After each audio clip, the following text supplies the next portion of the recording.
You ever feel the air in a room just change the second you walk in? I'm talking about that sudden, heavy shift where the molecules seem to vibrate differently, and you realize the temperature just dropped 20 degrees. But only for you. It's not because you're famous, and it's not because you're being loud. It's because you just don't fit the picture they've got in their heads of who is supposed to be there. That's where I was, standing in the narrow aisle of a Boeing 777, right at the threshold where the carpet gets a little thicker, and the smell of warm nuts and expensive bourbon starts to drift from the galley. I was holding my boarding pass, a small piece of paper that represented years of 60-hour work weeks, misty dinners, and the kind of stress that turns your hair gray before you hit 40. I had a first-class seat, seat 2A, a window seat, a place where I could finally close my eyes and breathe for a few hours before another marathon of meetings in New York. But as I stepped toward my row, I felt that wall. The flight attendant, let's call her Diane, was standing there with a stack of hot towels. She was smiling at a man in a navy blazer 2 steps ahead of me. "Welcome back, Mr. Henderson," she said, her voice like honey. "Can I take your coat?" Then Mr. Henderson moved past, and her eyes landed on me. The smile didn't just fade. It evaporated. It was like someone had flipped a switch and the power went out. She looked at my gray hoodie, the one I like because it's soft and hides the fact that I'm tired. She looked at my faded jeans and my sneakers, and then she looked at my face. She didn't see a CEO. She didn't see a man who pays the salaries of 300 people.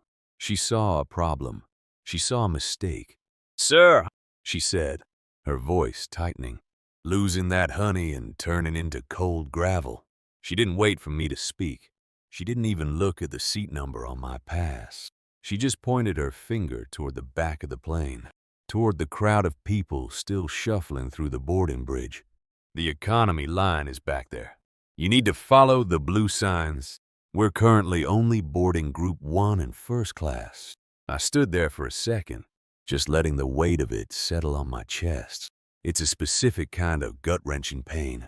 You know, it's not a sharp jab. It's a dull, heavy ache that reminds you that no matter how high you climb, some people will always try to pull the ladder out from under you. I've lived in this skin for 45 years. I've built a company from a garage in Atlanta to a skyscraper in the heart of the city. I've handled security breaches that would make your blood run cold. But in this aisle, under these flickering fluorescent lights, I was just a guy who didn't belong. I want to ask you something right now, before we go any further. Have you ever felt like a stranger in a room you paid to be in? Have you ever had someone look right through you because they couldn't imagine you being the person in charge? Do me a favor. Drop a comment and tell me where you're watching this from. I need to know if this vibe is the same across the country, or if it's just the altitude in this metal tube. And while you're at it, hit that subscribe button. We need to talk about these things more often, because silence is how these moments stay hidden. I didn't raise my voice. My father always told me, "Son, never let them see you lose your cool, because then they've won twice." I just held up my boarding pass, right in her line of sight. I didn't say a word. I just let the 2A and the first class in bold, black ink do the talking. She blinked. She looked at the paper, then back at me, then back at the paper. For a split second, I saw a flicker of something in her eyes. Maybe it was embarrassment. Maybe it was just confusion. But it didn't last. It was replaced by a sharp, defensive edge. She didn't apologize. She didn't say, "Oh, my mistake, sir." Instead, she reached out and snatched the pass from my hand. "I need to verify this," she said. Her tone was clipped, like she was talking to a child who had been caught stealing a cookie. "We've had some issues with the manifest this morning. Please wait here. Wait here meant standing in the aisle while the rest of the first-class passengers filed past me. I became a literal roadblock. I had to tuck my shoulder in so a woman in a fur coat could squeeze by. She gave me a look of pure annoyance, like I was a piece of luggage someone had forgotten to stow. I could hear the whispers. I could feel the judgment radiating off the people who actually looked the part. I leaned against the bulkhead, trying to keep my breathing steady. My heart was thumping against my ribs, a rhythmic reminder of the adrenaline that comes with being watched. I looked out the small window of the boarding door. It was a beautiful day in Atlanta. Bright sun, clear blue sky. But inside this plane, it felt like a storm was brewing. Diane came back 2 minutes later. She didn't hand the pass back. She held it out like it was contaminated. Everything seems to be in order. For now, she said. The for now was a nice touch, a little extra seasoning on the insult. Go ahead, but please keep the aisle clear. We have a lot of important people trying to get to their seats. I took the pass back, my fingers brushing against hers. She recoiled slightly. I didn't say thank you. There was nothing to be thankful for. I walked those 3 steps to seat 2A and sat down. The seat was incredible. It was one of those pods that turns into a full bed, with a giant screen and noise-canceling headphones waiting for me. But I couldn't enjoy it. I sat there, stiff and upright, feeling the eyes of the crew on me. I watched Diane walk into the galley and lean in close to the lead purser, a tall man with silver hair and a chest full of pins. She whispered something, her eyes darting toward me. The purser didn't look at me directly, but he nodded, his face setting into a grim, professional mask. They weren't just checking on me. They were monitoring me. I reached into my bag and pulled out my laptop. It's an old habit. Whenever I'm stressed, I work, coding, checking logs, looking at system architecture. It's where I feel in control. It's where the world makes sense, because the numbers don't care what color you are. They just work or they don't. But as soon as the silver lid of my laptop flipped up, I felt a shadow over my shoulder. Sir, it was the purser. He wasn't smiling. He was standing in the aisle with his hands clasped behind his back, looking down at my screen.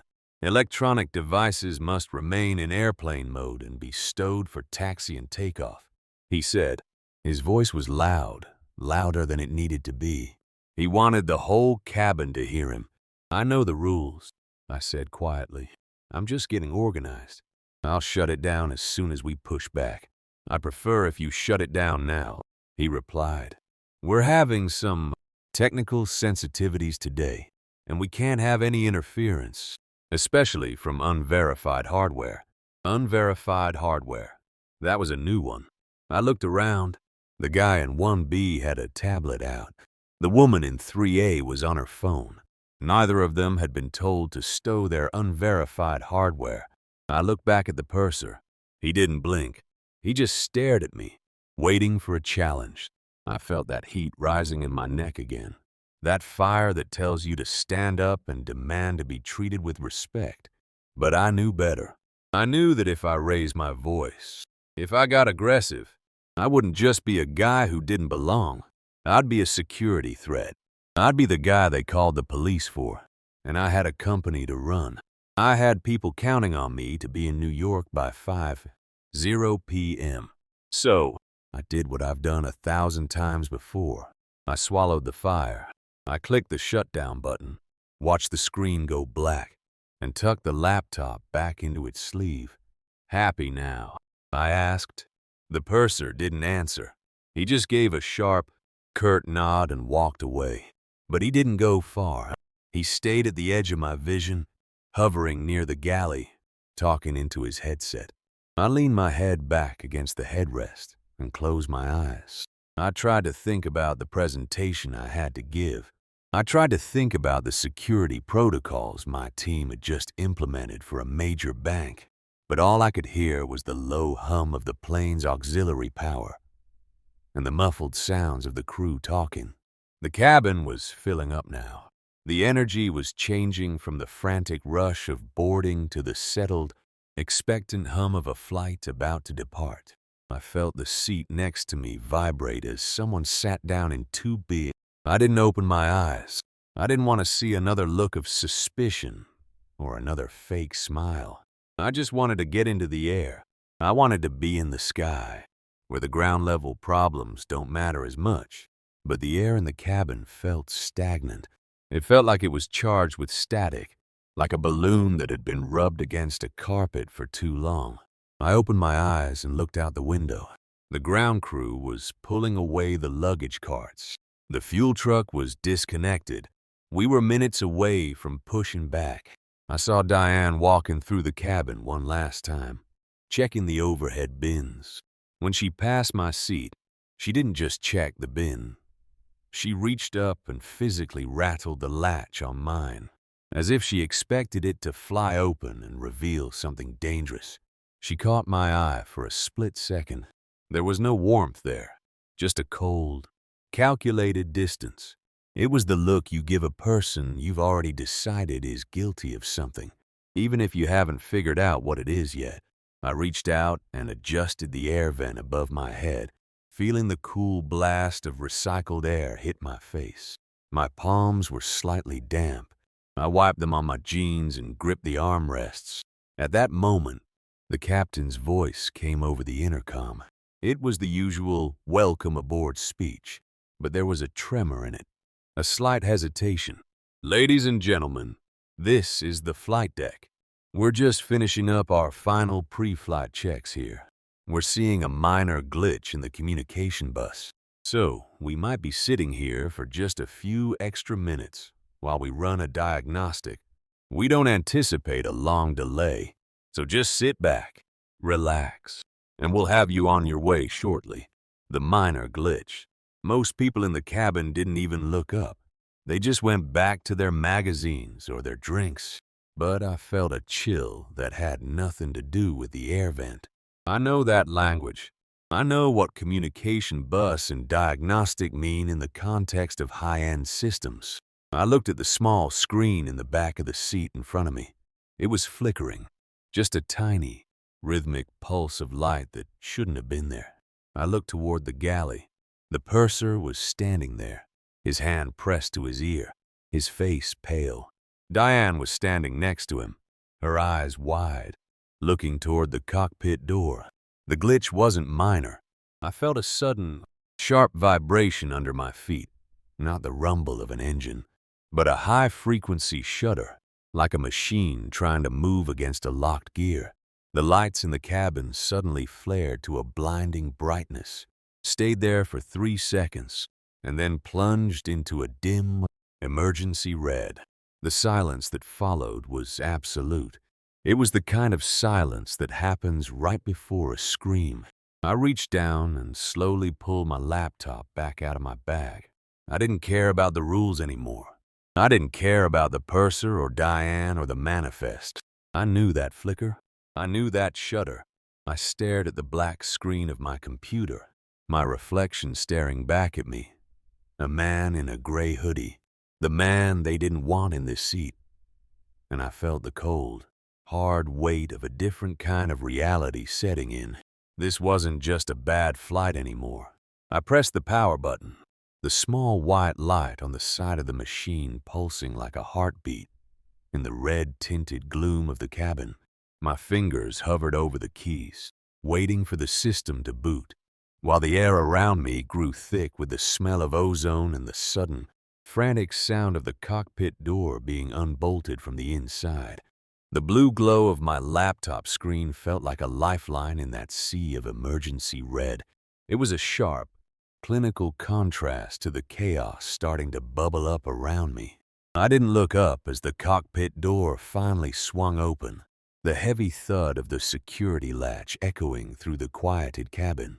I could hear the captain's heavy breathing, the frantic exchange of whispers between him and the purser, just a few feet away. My fingers were already moving, dancing across the keys by muscle memory alone. I wasn't just a guy in a hoodie anymore. I was a man back in his element, staring down a problem that lived in the world of ones and zeros. It's funny how life works. One minute you're being treated like a second-class citizen in a first-class seat, and the next, you're the only person in the room who actually understands why the walls are closing in. I've spent 20 years building a reputation that precedes me in every boardroom from San Jose to Wall Street. I've sat across from billionaires who hung on my every word because I'm the guy they call when their digital fortresses start to crumble. I've managed security for infrastructures that keep cities running. Yet here, 30,000 feet of potential energy waiting to happen, I was still just a suspicious face. The contrast was like a bitter pill I couldn't quite swallow. In my normal life, I'm the one setting the pace.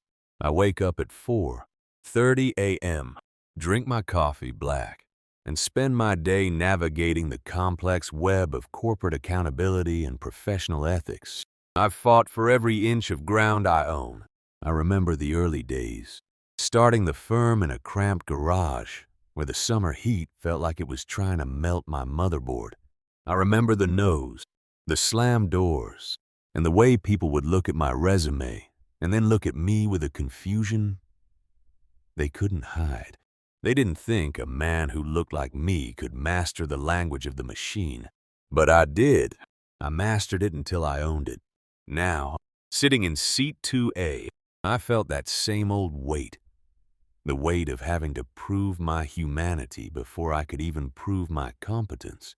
Diane, the flight attendant who had been so eager to see me leave, was suddenly back in the aisle. Her face was a mask of sheer terror, her skin pale under the dim emergency lights. She was holding onto the headrest of 1B to steady herself, her knuckles white, even in her panic. When her eyes landed on me and my open laptop, the fear twisted into a familiar flash of suspicion. "Sir, I told you," she hissed, her voice trembling but sharp. "Electronic devices off. Now, we are in a critical system state. You could be making this worse." I didn't even look at her. I didn't have the energy to explain that my unverified hardware was currently the only thing on this plane actually receiving a diagnostic feed from the central server. "The system is already down, Diane," I said, my voice low and steady. "And trust me, my laptop isn't what's keeping this plane on the ground.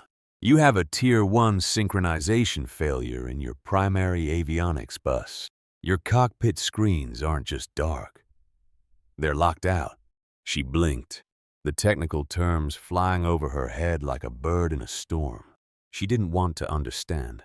She wanted to control. She turned to the purser, who had moved closer, his silver hair looking ghostly in the red light. "He won't turn it off," she whispered, loud enough for me to hear. "He's doing something. I told you he didn't belong here." The purser stepped forward, his shadow falling across my keyboard. "Sir, this is your final warning. Close the device, or I will have to restrain you for the safety of this flight." Safety. I finally looked up, meeting his eyes. "You want to talk about safety?" The captain is currently staring at a system integrity null error on his primary flight display. Your fly-by-wire controls are unresponsive because the handshake between the pilot's input and the engine control unit has been severed. You're not worried about safety. You're worried about me. There's a difference. Before he could respond, the man in seat 2B, the one who had been watching me with narrowed eyes since the moment I sat down, finally spoke up. He was a middle-aged white man in an expensive-looking suit, the kind of guy who looks like he's never had to explain himself to anyone in his entire life. "Look, officer," the man said, directed at the purser. I noticed this guy acting strange the moment he got on. He was argumentative with the staff. He's been hovering over that computer like he's trying to hide something. And now the lights go out. It's pretty obvious what's going on here. Do your job and get him out of this cabin before he does more damage. The purser didn't hesitate. He didn't ask for my side. He didn't even look at the data I was trying to show him. He just nodded to the man in 2B. I apologize for the discomfort. Sir, we're handling it. Thank you for your vigilance. Vigilance. I felt a laugh bubble up in my throat, but it was dry and hollow. You're apologizing to him. For what? Having to sit next to me, while the plane's brain is literally melting. The injustice of it felt like a physical blow. It was that heart-wrenching pain I've spent my life trying to outrun. It's the pain of knowing that no matter how much you contribute, no matter how many systems you save or how many lives you impact, you can be erased by the word of a man who simply doesn't like the way you look in a hoodie. It's the constant policing of your own existence. If I get angry, I'm the aggressive one. If I stay quiet, I'm suspicious. If I try to help, I'm interfering. I looked at the man in 2B. He wasn't afraid of the plane crashing. He was enjoying this. He was enjoying the feeling of being the good citizen pointing out the outsider.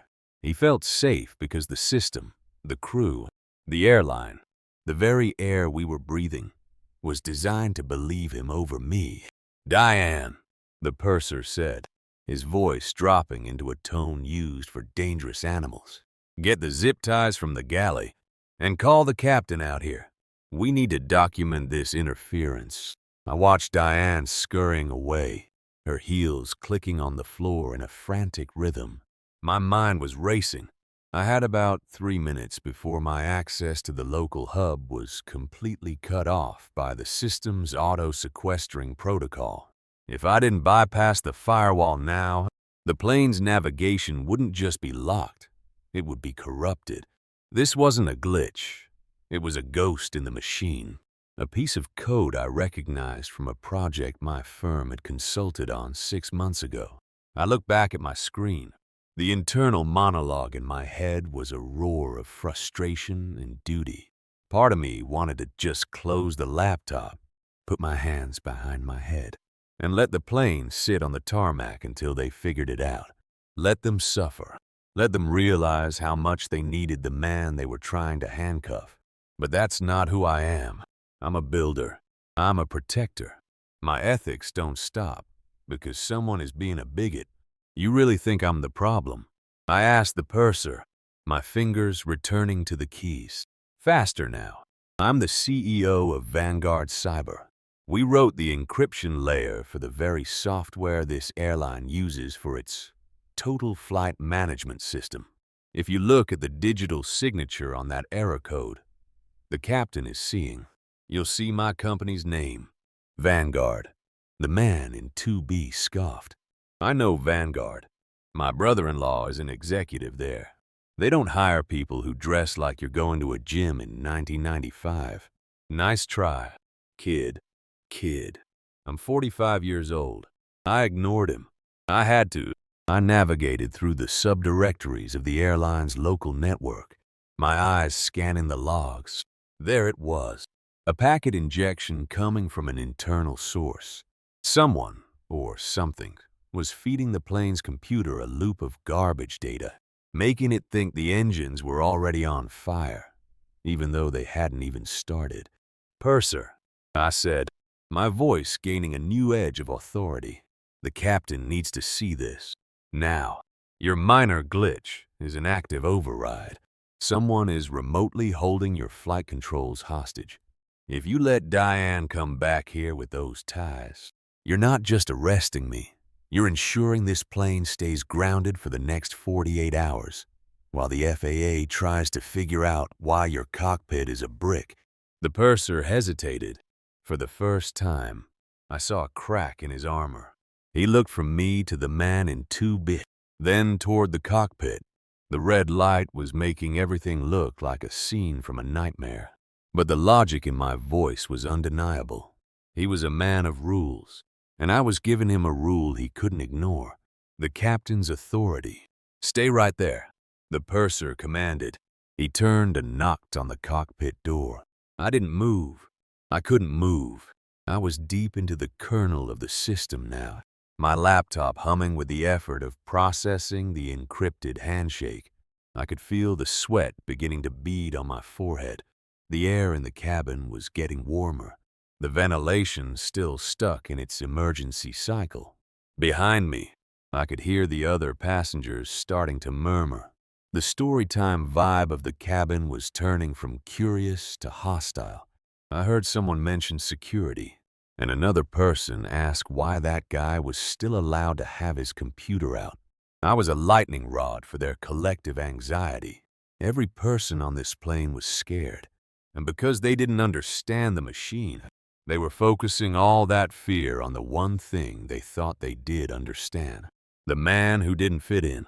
Diane returned, but she didn't have the zip ties. She was empty-handed, her face even more frantic. "He's not answering," she whispered to the purser. "The captain, he's not opening the door again. He said the lock is jammed from the outside." The purser's face went from pale to ash gray. The cockpit of a 777 is designed to be a fortress. If the lock is jammed from the outside, it means the electronic security system has turned against the very people it's supposed to protect. The man in 2B stood up, his face reddening. "This is it. He's doing it right now. Look at him." He pointed a finger at me, his voice rising to a shout. "He's hacking the door. He's locking them in. Do something." I didn't look up. I couldn't. I was staring at a line of code that shouldn't have been there. It was a backdoor entry command, executed through a local Wi-Fi port. "I'm not locking them in," I muttered, more to myself than to them. "I'm trying to keep the air on." I felt a hand grab my shoulder. It wasn't the purser's. It was the man from 2B. He was trying to pull me out of my seat, his fingers digging into the fabric of my hoodie. "Give me that," he yelled, reaching for my laptop. I didn't fight him physically. I didn't have to. I just shifted my weight, shielding the device with my body, while my right hand hit the enter key on a command that would reset the cabin's local distribution frame. A sudden, sharp crack of static erupted from the overhead speakers, followed by a high-pitched whine that made everyone in the first 3 rows cover their ears.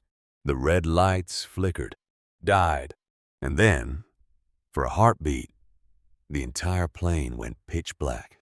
In that darkness, I felt the man's grip on my shoulder tighten, his breath hot against my neck. I could hear the purser shouting for everyone to remain calm, but his voice was thin and brittle. Then, the lights came back on, not red, not dim, a bright, blinding white that hurt my eyes. I looked down at my screen. The diagnostic window was gone. In its place was a single, flashing prompt in the center of the display. It wasn't an error code. It was a request for a level alpha administrator key. I knew that key. I had written it. I looked up, and for the first time, I didn't see the flight crew or the angry passenger. I saw the captain's face through the small observation window of the cockpit door. He was looking right at me, his eyes wide, his mouth forming a single word I couldn't hear through the reinforced glass. I reached out, my hand steady despite the adrenaline coursing through my veins, and I gripped the edge of my seat as the plane suddenly lurched forward, a mechanical groan vibrating through the floorboards, as if the giant metal bird was finally trying to wake up from a forced sleep. I could feel the man in 2B stumble back, his hand slipping from my shoulder as he lost his balance, while I stared at that flashing prompt, knowing that the next 10 seconds would determine if we ever left the ground or if we were all about to become a headline. The weight of the crown wasn't on the captain's head anymore. It was sitting right here, in seat 2A, buried in the code of a laptop they wanted me to stow. My heart was a drum in my ears, a fast, steady beat that drowned out the gasps of the passengers around me. As I moved my hand toward the trackpad, my thumb hovering over the clicker with a finality that felt like a bridge being burned, the cursor on my screen didn't just blink. It pulsed, like a ticking heart in a room that had forgotten how to breathe. I didn't look back at the man who had just stumbled into the aisle. his face a cocktail of ego and fear. My focus was entirely on the 24 characters I was about to punch into the terminal. People talk about holding the keys to the kingdom, but in the world of high-stakes cybersecurity, those keys aren't gold. They're strings of alphanumeric code that can either bridge a gap or burn a city down. I knew this sequence better than I knew my own social security number. It was the level alpha override, a fail-safe I had personally insisted on when we designed the kernel for the airline's fleet-wide update. My board of directors at Vanguard had told me it was overkill, that a backdoor was a liability. But I've lived a life where I've learned that when the system fails you, and it always fails eventually, you need a way to reach through the dark and grab the controls. I clicked the final character and hit enter. The lurching didn't stop, but it changed. The high-frequency shuddering smoothed out into a low, rhythmic vibration that felt more like a machine trying to find its idol. For a second, the cabin went quiet. That heavy, pressurized silence you only get in a metal tube miles above the earth. But then, the screaming started. Not from the passengers. They were still in a state of stunned, open-mouth paralysis. But from the plane itself, every speaker in the cabin erupted with a series of triple-tone pings. Beep, beep, beep. The master caution. I felt a rush of adrenaline that was cold, not hot. This was the moment where everything I'd built was on the line. If I was right, I was the only thing standing between these people and a total flight deck lockout. If I was wrong, well, I wouldn't be around to hear the I told you so's. Sit down, the purser yelled. But his voice didn't have that I'm in charge authority anymore. It was thin, like a wire about to snap. He was looking at the cockpit door, which was still a dead gray slab. He wasn't looking at me, but Diane was. She was back, and she wasn't alone. She had another flight attendant with her, a younger guy who looked like he had been recruited straight out of a gym. They weren't coming to ask for my help. They were coming to end my interference.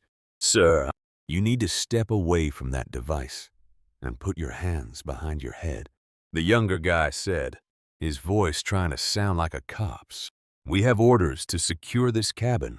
Orders from who? I asked, not looking up from the lines of code scrolling past my eyes. The captain is locked behind a door that won't open because the encryption handshake just timed out. If I stop what I'm doing, the main server is going to think this aircraft has been hijacked by its own autopilot. Do you really want to be the guy who stopped the person fixing the air pressure? He's lying, the man in 2B shouted from the floor. He was scrambled back to his seat, but his face was twisted with a desperate kind of malice. He's been doing something to that computer since we boarded. He's a hacker. I've seen this in movies. They lock the pilots in and take over the navigation. Officer, he's got a phone too. Look, he's switching to his phone. He was right about one thing. I was pulling my phone out of my pocket. The plane's local Wi-Fi was compromised. The ghost I'd seen in the code was using the internal router to flood the system. I needed a clean line. I needed a cellular bypass that could hit the satellite link directly. Step back, I said, my voice dropping into that low, resonant tune I use when a merger is falling apart. And I need everyone to realize I'm the smartest person in the room. Diane, look at the screen in front of you. Not mine. The one on the bulkhead. She glanced up. The in-flight entertainment screen was no longer showing a map of the United States. It was a flat, searing red, with a single logo in the center, a stylized V inside a shield. Vanguard Cyber. Underneath it, in stark white letters, it read, Critical System Override. Administrator access granted. That's my company, I said. And right now, I'm the only administrator on this flight. I don't care who you are, the younger flight attendant said, stepping into my personal space. He reached for my wrist. "You're a threat to the safety of this aircraft.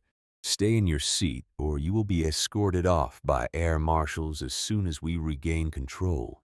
We are not playing games here." "Marshals." I let out a short, dry laugh. "Son, if I don't finish this, there won't be any air marshals because the ground crew won't even be able to open the doors. This plane is currently a 300-ton vault, and I'm the only one with the combination." I felt the heart-wrenching pain again, but this time it was sharpened by a fierce, righteous anger. It's the kind of anger that comes when you're trying to save someone's life, and they're busy insulting the color of your hands. I thought about all the hours I'd spent in the lab, all the times I'd told my engineers that we needed to make the interface human-proof, because people in a panic lose their ability to see the truth. I just never thought I'd be the human the system was trying to protect itself from. "Last warning," the guy said, his hand tightening on my arm. "Fine," I said. I didn't fight him. I didn't pull away. I just looked him dead in the eye. "I'll stop, but as soon as I let go of this bypass, the auxiliary power unit is gonna cycle off. The lights will go out, and the oxygen scrubbers will stop. We'll have about 20 minutes of air. Is that the protocol you want to follow?" He hesitated. The grip on my arm loosened just a fraction. He looked at Diane. She looked at the purser. They were three people who had been trained for emergencies, but they had never been trained for this. They had been trained to follow the rules, and their rules told them that a black man in a hoodie is a problem, while a man in a pilot's uniform is a god. But their god was trapped, and the problem was holding the lightning bolt. "Let him work," a voice said from behind me. I turned. It was an older woman sitting in 4C.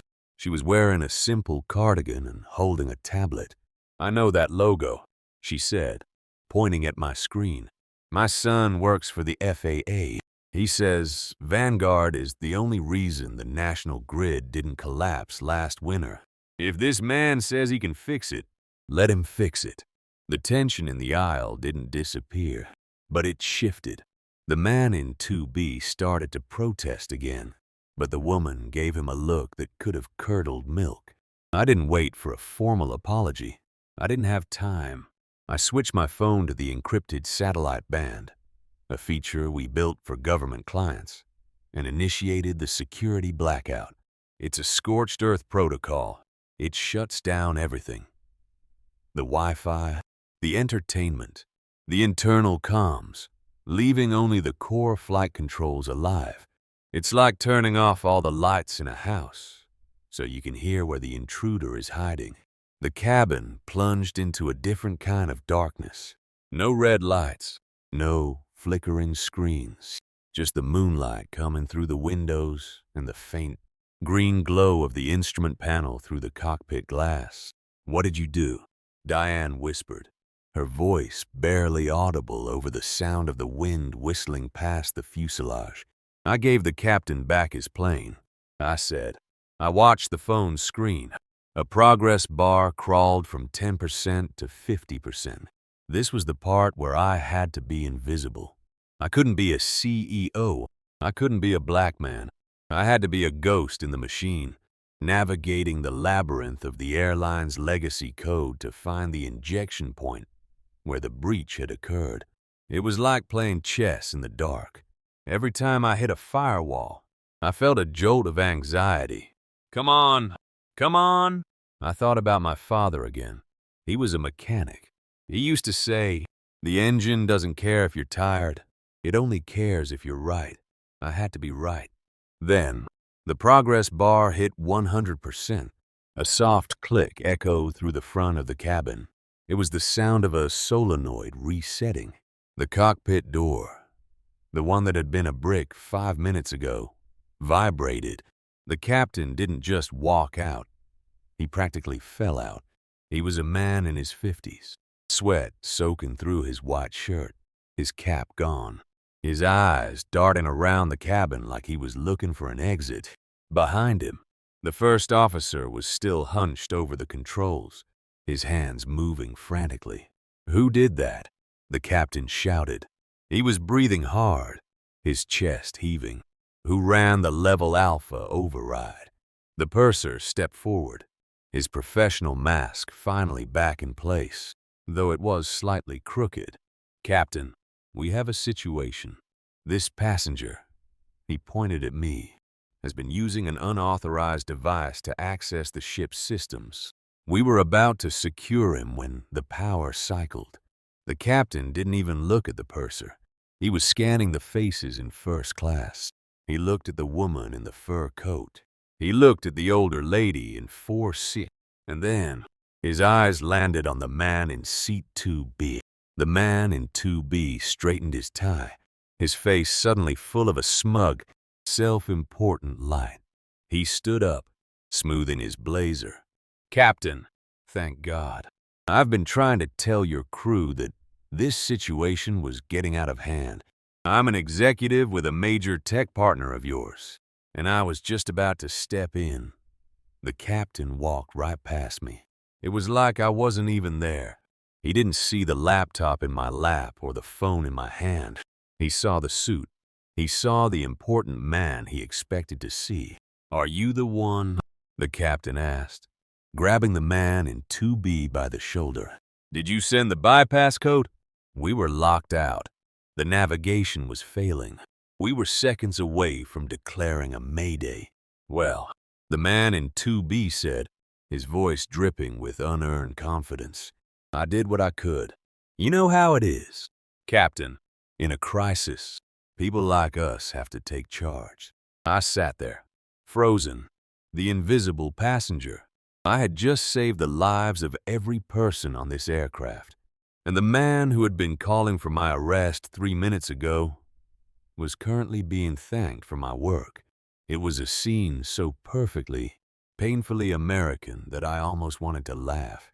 This was the drama, the high-stakes storytime moment that you can't make up. The crew was nodding. Diane was looking at the man in 2B with admiration, and I was still just a guy in a hoodie, holding a laptop that was still humming with the evidence of the truth. I looked at the captain. I could see the relief washing over him. He was a good pilot, probably, but he was a man of the old world. He saw what he wanted to see. He saw the hero because the hero looked like him. "We need to get you to the flight deck," the captain said to the man in 2B. "The system is still in a blackout state. We need the final handshake to restore the flight plan." The man in 2B blinked. His confidence wavered for a microsecond. "Oh, well, the blackout was just the first step. You should probably have your engineers on the ground handle the rest." "We don't have time for the ground," the captain snapped. "The backup batteries are draining. We need that final code. Now." He started to lead the man toward the cockpit. I stood up. I didn't say a word. I just turned my laptop screen toward the captain. I didn't point at the man in 2B. I didn't complain about the racism or the insults. I just held up the screen. On it, in big, bold letters, was a blinking prompt. "Enter secondary encryption key to restore flight plan." And underneath it, a timer was counting down. 00, 59, 00, 58, 00, 57. The captain stopped. He looked at the screen. Then he looked at me.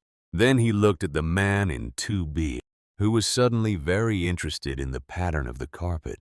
The silence in the cabin was so thick, you could have cut it with a knife. Every eye was on us. The important man in the suit was shrinking, and the suspicious man in the hoodie was standing tall. I felt the plane lurch again, a small, warning dip that sent a shiver through the floorboards. The timer on my screen hit 00, 45. I didn't wait for the captain to ask. I didn't wait for him to apologize. I just looked him in the eye, my thumb hovering over the trackpad, and I felt the weight of every silent battle I'd ever fought resting on this one. Final click. I could feel the heat of the man in 2B's embarrassment, a physical radiance of shame. But I didn't care about him anymore. I only cared about the code. I only cared about the truth. "Captain," I said, my voice as cold and clear as the air outside the plane, "you're looking at the wrong representative." I moved my finger toward the button, the glow of the countdown reflecting in my eyes, while the cockpit door stood open like a hungry mouth, waiting for the only thing that could fill it. The air around us seemed to hum with the electricity of a dozen different lives, all tied to the movement of my hand, as I prepared to deliver the final blow to a system that had tried its best to keep me invisible. The numbers on my screen didn't care about the awkward silence or the way the captain's face was turning a shade of purple that matched the bruises on my ego. 00, 30, 00, 29. They just kept marching towards zero. I watched the captain's eyes dart from the flashing level alpha prompt on my laptop to the man in 2B who was suddenly trying to melt into the expensive leather of his seat, the man who had been so bold, so vigilant about the suspicious character in 2A, couldn't even find the words to explain why he didn't have a single line of code to offer. You know that feeling when the truth finally hits the light? It's not always a choir of angels singing. Sometimes it's just a cold, hard snap. The captain cleared his throat, the sound echoing in the silent, pressurized cabin. He looked at me, and for the first time, the very first time since I stepped onto this aircraft, he actually saw me. He didn't see a hoodie. He didn't see a threat. He saw the person who held the heartbeat of his airplane in his hands. "Sir," he whispered, his voice cracking. "The code.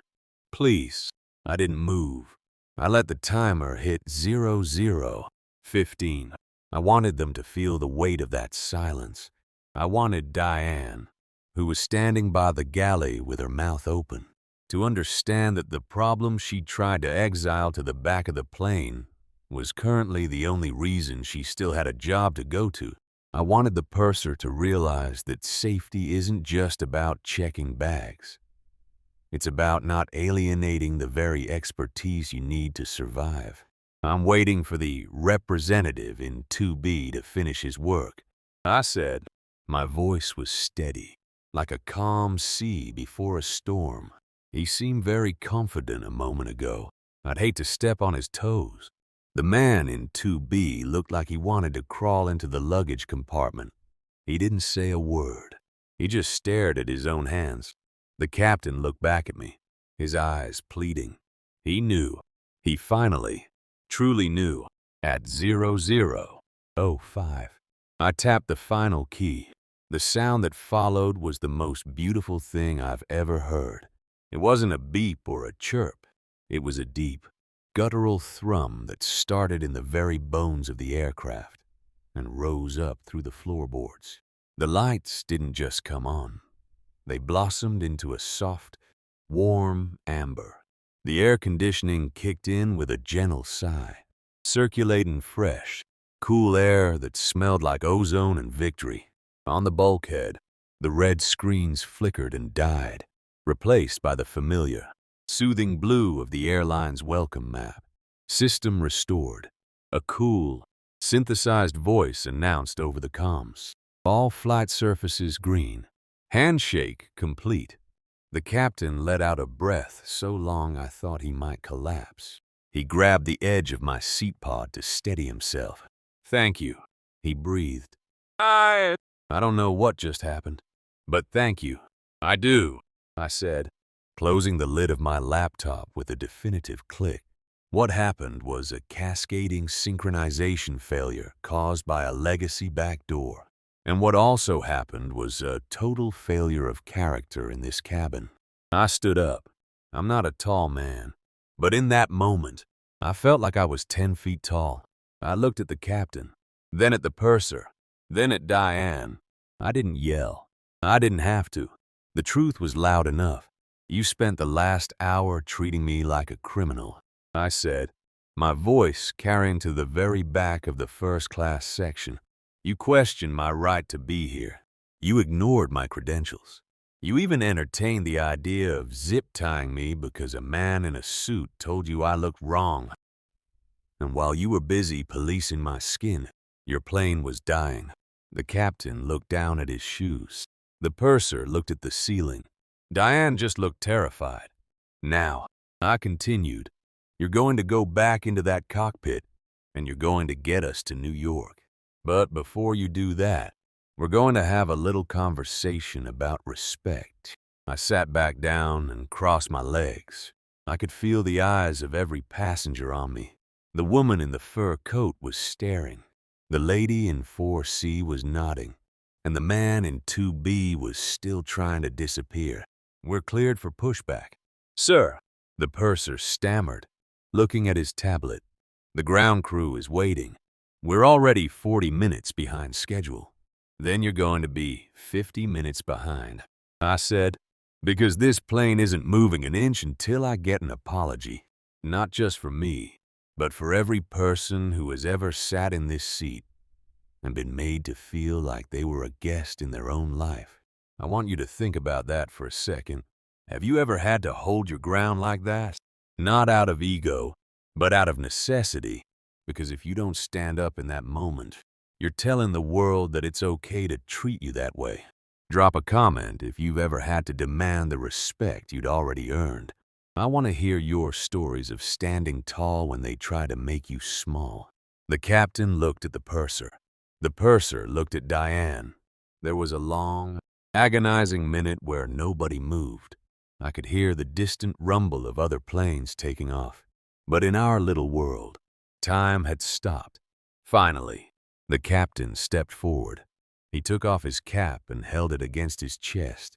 Mr. CEO, he said, and he used my title this time. On behalf of this airline and this crew, I am deeply, sincerely sorry. We allowed bias to cloud our judgment, and we failed in our primary duty to treat every passenger with dignity. You saved this flight, and we repaid you with suspicion. It won't happen again. Not on my watch. He turned to his crew. Purser. Diane. The purser cleared his throat. I apologize. Sir, I was wrong. Diane was shaking. Tears were actually welling up in her eyes. I'm so sorry, she whispered. I just didn't think. That's the problem. Diane, I said gently. You didn't think. You reacted. Next time, try thinking first. I looked at the man in 2B. He didn't say a word, but he didn't have to. The silence of the cabin was his jury, and the look of disappointment on the captain's face was his sentence. He stayed in his seat, staring at the screen in front of him. For the rest of the trip, he didn't even order a drink. All right, Captain, I said, leaning back into the soft leather of seat 2A. Take us to New York. I have a meeting to get to. The rest of the flight was the quietest I've ever experienced. The service was impeccable, almost too much so. Every time Diane passed my seat, she asked if I needed anything with a tone of voice that was almost reverent. I didn't hold a grudge. I just hoped she'd remember the day the guy in the hoodie saved her plane. As we touched down at JFK, and the wheels hit the tarmac with that familiar, reassuring jolt, I felt a strange sense of peace. I looked out the window at the lights of the city where I'd built my dreams from nothing. I realized that the invisible passenger isn't just about me. It's about all of us who move through the world with a weight on our shoulders that others can't see. Excellence is the best deterrent for ignorance. They can doubt your presence, but they can't ignore your results. I've spent my life mastering the code, mastering the systems, and mastering myself so that when the lights go out, I'm the one who knows how to turn them back on. Before you head out, do me a favor. If this story moved you, if it made you think about the way we see each other, share it. Let's start a conversation that goes deeper than just a story time. And if you haven't yet, hit that subscribe button. We're going to keep telling these truths, one flight at a time. I stepped off the plane and into the cool New York air. my laptop bag slung over my shoulder. I didn't look back at the aircraft. I just walked toward the exit, my head held high. A man who belonged exactly where he was. Thanks for listening. Keep reaching for the sky, but never forget to keep your feet on the ground. I'll see you in the next one.